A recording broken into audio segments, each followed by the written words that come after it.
Hello, friends. This is Dave Hurwitz, executive editor at ClassicsToday.com, here with classical music's most powerful, quiet climaxes. You know, I have to confess, I have to bitch a bit. I'm a little disappointed in the reception of this series. It's not one of my more popular ones, and I don't understand why.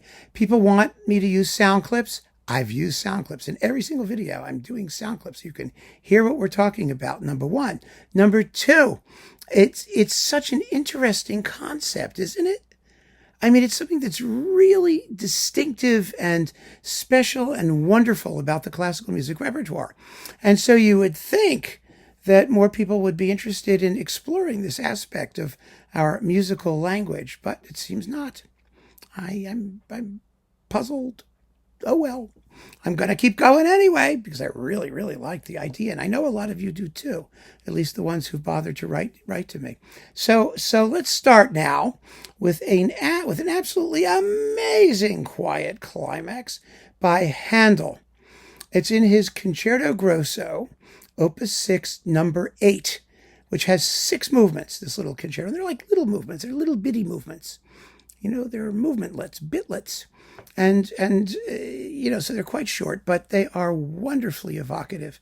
Now, this particular Concerto Grosso is in C minor, and the 4th movement, which is an Adagio, happens to have a tune which is derived from Handel's aria from Julius Caesar, Cleopatra's aria, Piangero la sorte mia.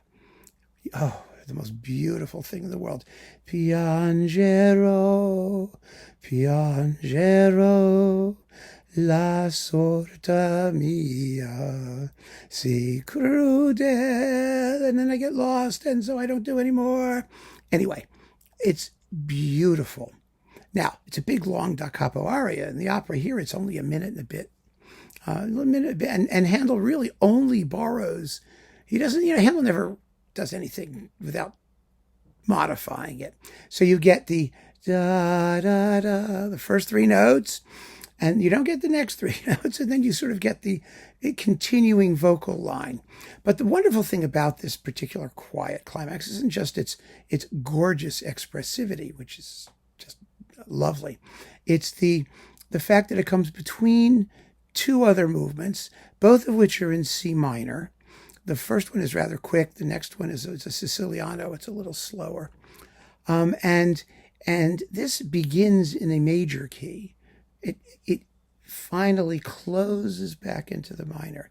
So what you get when you listen to it in context, and I urge you to hear the whole concerto, is this ray of hope and sadness, but hopeful sadness. You know, it's sad, but it's incredibly moving, and then it gradually works its way back to the minor with some wonderfully crunching dissonances, and all in 60 seconds.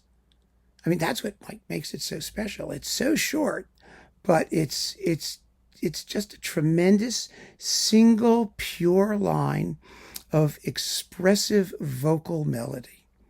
I mean, that's what it is. And it is without doubt the emotional heart of this concerto. Lovely quiet climax. So here it is with the Aradia Ensemble under Kevin Mallon on Naxos. Very, very fine set of all 12 of these Opus 6 concerti. So let's give it a listen, shall we?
amazingly beautiful. Wonderful, wonderful work. Handel just could kill you with some of these tunes in his operas. And imagine, Handel operas weren't performed for 200 years, practically. From like 1730 something, not a single one was played until the 1920s. Wow. And that means the only way we got to hear this aria was when we did the concerti. Handel wrote these concerti, by the way, as interlude music in performances of his operas and oratorios. He used them for that purpose.